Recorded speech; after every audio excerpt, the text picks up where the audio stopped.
สบายดีทุกคนเนาะไปใส่กระไปอีพีนี้จิพาไปรีวิวร้านอาหารมาแม่ซึ่งเป็นสวนอาหารกลางทุ่งนาเนาะที่ได้รับความนิยมในโลกออนไลน์ปัจจุบันเนาะซึ่งจะเป็นได้ด้านเชิญรับชมกันได้เลยเนาะ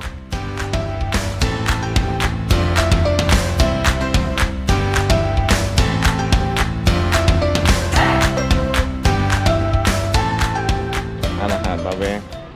ร้านอาหารมาแม่มานาแม่มานาแม่เนาะคือแล้วมานาแม่แบบมาเบิ่งวิวโดยรวมเนาะมารีวิวอาหารแต่ตอนนี้ท่านะจองคิวอยู่คนมาก็ยังเต็มแล้วแต่กระจองคิวเวลามีแต่ว่าวางตอนไหนก็จะเข้าไปนั่งตูบเนาะก็จะมา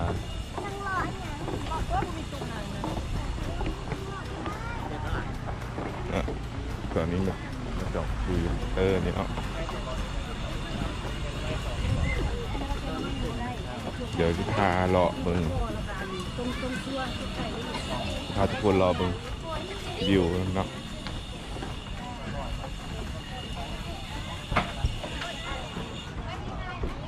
หรือว่า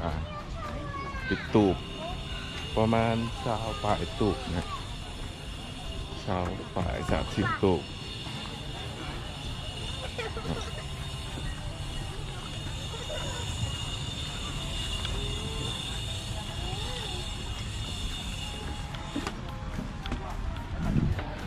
ไปเราฟัง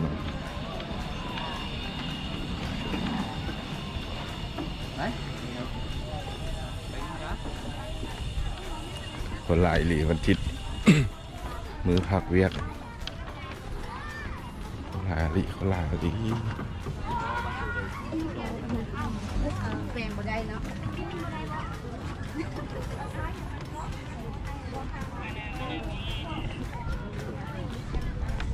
ไอ้บอล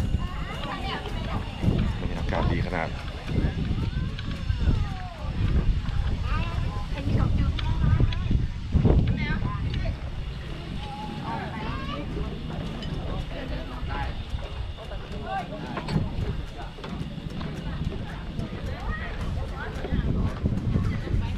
ว่ามันจะสถานที่ได้งามมิลีนะอยู่กลางทุ่งนา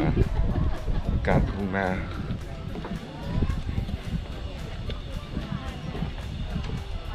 บ่ค่อยมี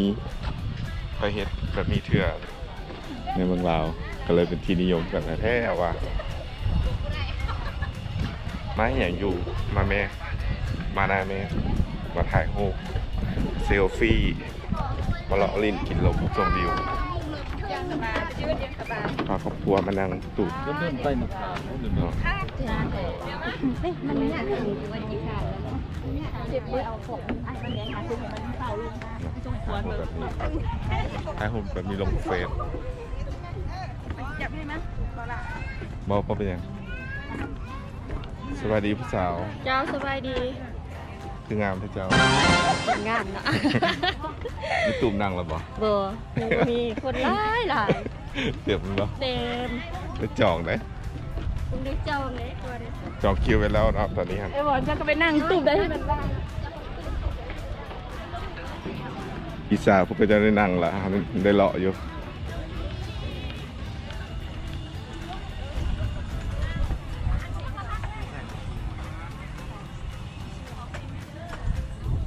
เราไปเรามาก็ฮอบเลยดิ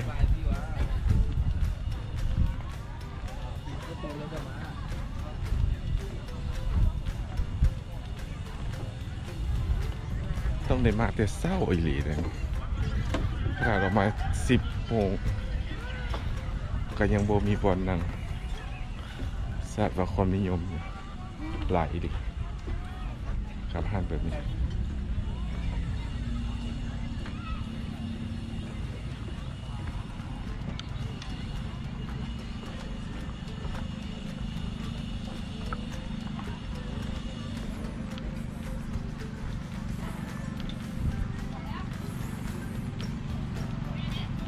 เดี๋ยวมานั่งทา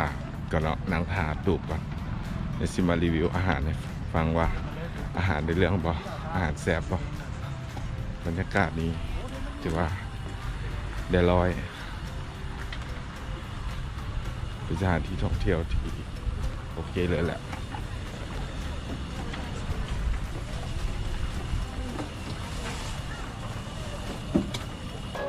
งามเลย มา เนาะ มาแม่งามบ่ งาม หรือว่า หลาย โตเจ้างาม เออเคยกับงามโดยเฉพาะกันเป็นคนเลย Okay. Yeah.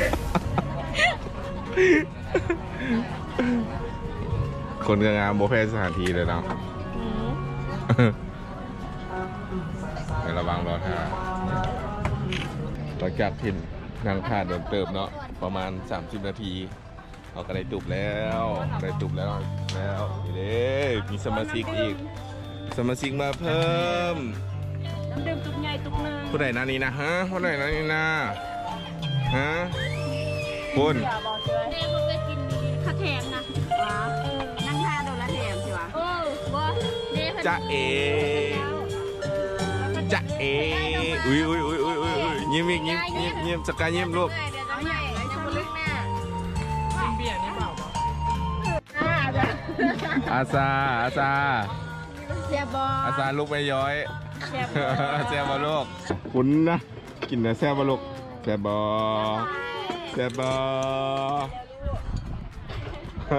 อะไรนี่ ถือว่าครบแล้วเนาะอาหารเนาะมีทอดเอ็นไก่ตำทะเลกัวเห็ดรวมแล้วก็ไก่ไล่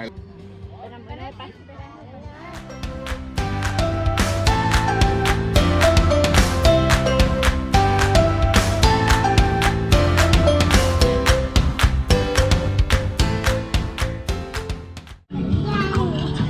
เพชร55 อาหารเป็นยังไงสาวๆแซ่บหลายวะแซ่บทีมต่ำก่อนเนาะว้าปลาหมึกเป็นปลาหมึก ตัวโต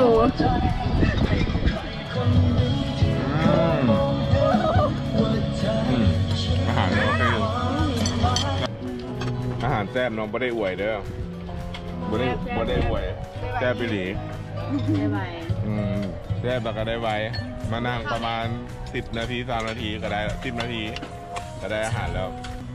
โมเมนว่านะมารีวิวเราสิเอาแต่แนวดีๆบอเอาเป็นกลางประชาธิปไตยแซ่บก็ว่าแซ่บบ่แซ่บก็บ่แซ่บ มึงเตือนอาหารการกินหมดละ มาผู้เดียวเบิด ความแซ่บหิวได้หิวข้าวได้ก็เพราะปานนั้น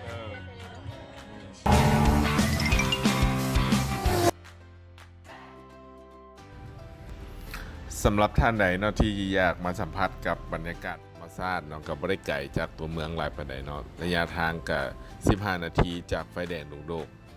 มาฮอดเนาะก็คือจากไฟแดงดงโดกมาขี่มาทางดงมะขายเนาะกับมาฮอดวงเวียนดอนนูนเขาก็ขี่ซื้อมาทางดงมะขายไกลปั๊มน้ำมันปตทขึ้นมาจะเห็นปกสเมืองเศรษฐนีเบื้องซ้ายมือแล้วทางเข้าจะเป็นเบื้องขวามือเนาะเบื้องขวามือเบื้องมาเลยแหละเบื้องมาแต่ดอนนูนเลยแหละมันจะเป็นเบื้องขวามือแล้วเห็นป้ายทางเข้าห้านอาหารมาแม่ส่วนอาหารมาแม่เนาะก็เข้ามาขี่เข้ามาแล้วมาฮอดมันจะมาเจอหนองป่าเนาะหนองป่าแล้วก็เลี้ยวซ้ายก็จะเห็นป้ายเลยห้านอาหารมาแม่เนาะขอบใจสำหรับการรับชมแต่ต้นจนจบเนาะสุดท้ายนี้ก็กดไลค์กดแชร์กด Subscribe ให้หน่อยเด้อสำหรับ Facebook ก็กด Follow ให้แน่ขอบใจหลาย